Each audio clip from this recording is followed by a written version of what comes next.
Hello guys, it's me Butterfly Spirit 314. So guys, I am making some progress in the book I'm reading called The Lost Art of Listening. So this book right here is the book that I'm currently reading right now. And I'm in chapter 3 of the book. And before I finished chapter 2, there was a part in the book about let me see, what was the exact part of it? On page 39, they have a section called Unshared Thoughts Diminish Us. Um, and in this section, they were asking about why people share, like, why people don't share a lot about themselves, like, why they share so little about themselves to other people. And then the answer was because life teaches those people to hold back. And I have to agree with this because personally, I've learned how to hold back on information starting off when I was a kid, way back in kindergarten. So there was a situation when I was a kid that I had a friend and she was picked on by this boy that was a bully. And she was so nice and so caring, and she displayed, how nice and caring she was to people. And that bully picked on her because of the fact that she was so nice and caring. And I learned from my friend being picked on, she was my best friend at the time. I learned to not share things with people because I realized that, like, if you're nice and you outwardly display that to people, then what's going to happen is that people are going to see you as an easy target. Now, luckily, I stood up for her and defended her, but after that experience, what that taught me is to really withhold myself and don't be openly happy or whatever. Don't do that because if you do, people will outwardly pick on you, like what happened to my best friend in kindergarten. So since then, I've grown up with that understanding and I've like constantly reinforced that, which is where, I've, you know, reinforced, okay, I shouldn't share things with people. So, yeah, I would kind of distance myself from people. I mean, I'd have friends, but I really wouldn't be as open or share as many things with people because I learned not to. I mean, the less people know about you, then the less likely they are to be able to use things against you. You know what I'm saying? And so, that for me is something that I think that I struggle with, which is like really opening up and sharing things. And recently I've been trying to get more open with like sharing my experiences with people and stuff because, like anybody, I can make mistakes. Now I still struggle with sharing things at work with people. Like I am conflicted because at work, I don't share a lot about myself or anything because I was told, by my parents, when you work a job, don't share too much about yourself or anything like that. And I can agree because when you go to work, there's things about yourself you may not want people to really know. Like the less people know about you, like you can be an agreeable and nice person, and I am when I'm at work. But, I try to be pretty private about my home life and stuff because you never know how people are going to use information when it comes to jobs. You really, really never know. And so for me, I kind of keep more of a low profile. I'll be kind of just working away, whereas other people are kind of laughing and kind of talking or whatever. I may be like listening to other people, but, I don't really get too involved because, again, I feel like I'm really just there to work. That's what they hired me to do is work. You know what I mean? But yeah, like otherwise, like when I'm off work, like I share things with you guys about like the things I do, but like at work I kind of share little bits and pieces about like what I do outside of work, like hobby wise, but I don't really talk about to people on my team like what I do from day to day or any of that other stuff. Like I just don't feel like I need to really share any of that. I don't really go sharing childhood memories or any of that stuff, or any kind of private stuff about like any conflicts I'm dealing with or whatever at home. I don't do all that. I really don't think that's necessary.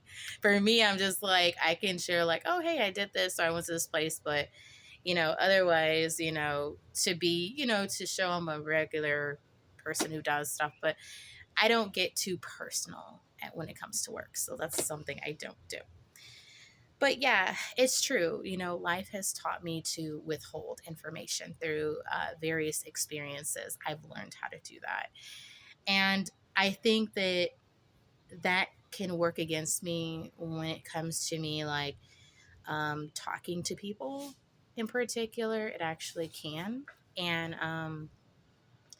one of the things I think is that I think that me holding back information can kind of work against me, especially when I'm frustrated about something, because instead of like coming straight out and telling somebody, I kind of like hold it off and kind of push, push it down or not be open to speaking about it. One reason is because when it came down to it, when I was growing up, a lot of times, I wasn't listened to very much. So I was told what I should do, but it wasn't really received by people um, like my actual thoughts or feelings. That's another reason why I withheld information. That's what I mean when I say those things were reinforced, because I wasn't listened to. So I was like, well, it's just better to just keep things to myself than like, be vocal. But I'm learning, slowly how to open up a little bit more in things. And I still am told, by family what to do. But what I find is that I can choose my own way of like deciding what I want to do instead of like going by what I'm told to do based off of, their opinions and feelings and stuff. So there was another section in chapter 2 that I want to talk about as well. And so one part in here in chapter 2, um, let's see here. So they mention here, um,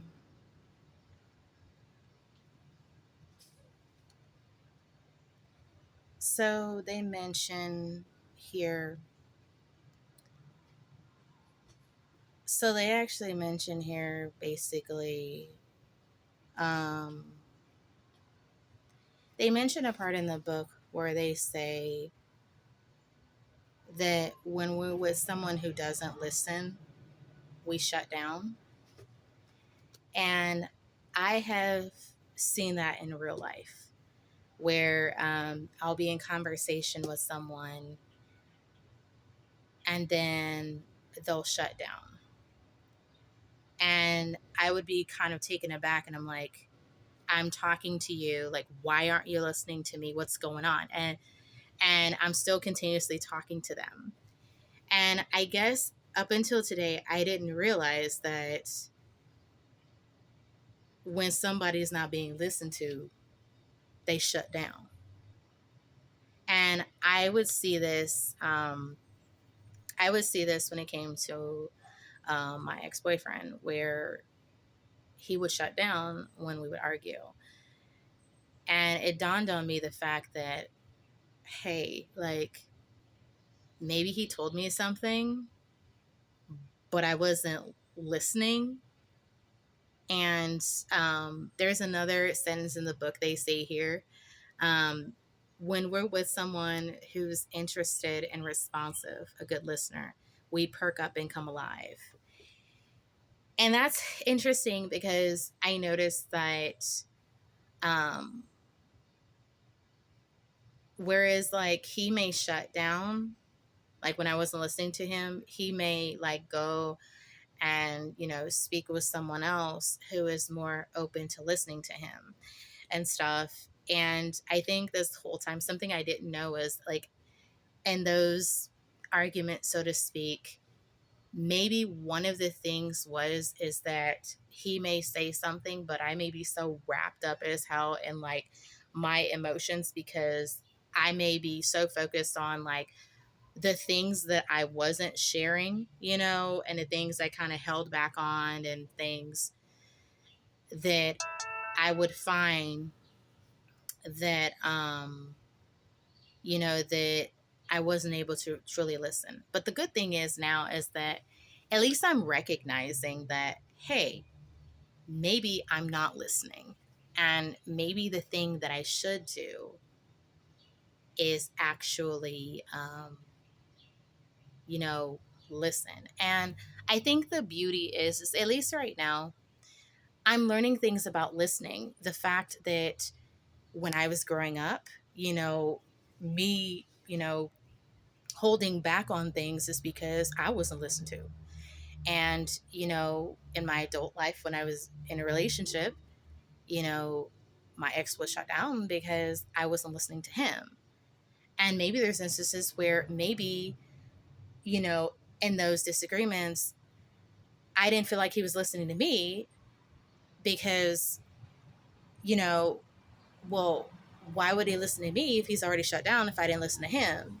And it's kind of like that kind of back and forth. And so it's really interesting. And I'm really happy to learn about listening because one of the things I always found so hard is like, well, how do I come across more clearly? And maybe it's because of the lack of listening, maybe. And maybe it's like the lack of clear communication, maybe. So it's possible it could be that. But I mean, I'm just grateful at this point that I can learn a lot about, listening. And I think that I definitely see how, like, in my interactions with people, um, I'm starting to learn more in conversation with people since I've like started listening. Like since I've started like, well, I guess since I've started listening, I guess. So, but listening to people does make a difference. But I had no idea. I mean, I'm only in chapter 3. I cannot wait to see like how much more I'm going to learn about listening because I am starting to realize that listening can improve relationships. And, you know, it's not just listening to people because there's a difference between listening and hearing people too. And I'm starting to realize too that like the frustrations that I was having in conversation, like in arguments and stuff, other people have that too. And listening is a lot deeper than we think. Just because we hear the word somebody says, it doesn't mean we really process it or really hear what somebody is trying to express. And I'm starting to learn more about that, and I'm super excited about what I'm learning. And I can't wait to learn more. I really just can't. So I'm on chapter 3. Just in case you guys are curious. Chapter 3, the title of chapter 3 is Why Don't People Listen? How Communication Breaks Down. So that's going to be the next chapter I'm going to be reading because I'm about to start chapter 3 and currently I'm on page 42 of the book. So I'm really excited to learn more. And one thing I'm doing is not beating myself up about not listening in the past. What I'm doing is that instead of like taking it personal and being like, oh my gosh, I'm a bad person, instead of doing that, what I'm doing instead is saying, okay, this happened. All right. Well, what can I do? What can I do to improve and fix that? Like what can I do to improve my communication with people and fix it and stuff? Because it's not just me talking. I mean, talking is the way we relate to people and things, but how can I be more present? And one thing I do notice too, when I'm in my cheer dancing classes, I notice the fact of how me like tuning in and listening is actually helping me learn to cheer dance better, which is interesting too. And I'm having more fun.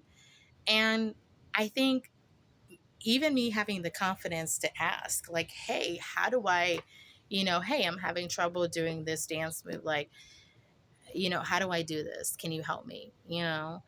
So, I'm starting to kind of open up like a little flower and, know that I can kind of let my guard down and stuff. So I'm making progress, and, I can't wait to see where I am when I finish. When I finish this book, The Lost Art of Listening. And my other video, I said the secret of listening. This is the book I meant, The Lost Art of Listening, by Michael P. Nichols, PhD. So a lot of people rave about this book. So I guess I'm starting to see why. Anyway, guys, thank you for watching and spending time with me today. Bye.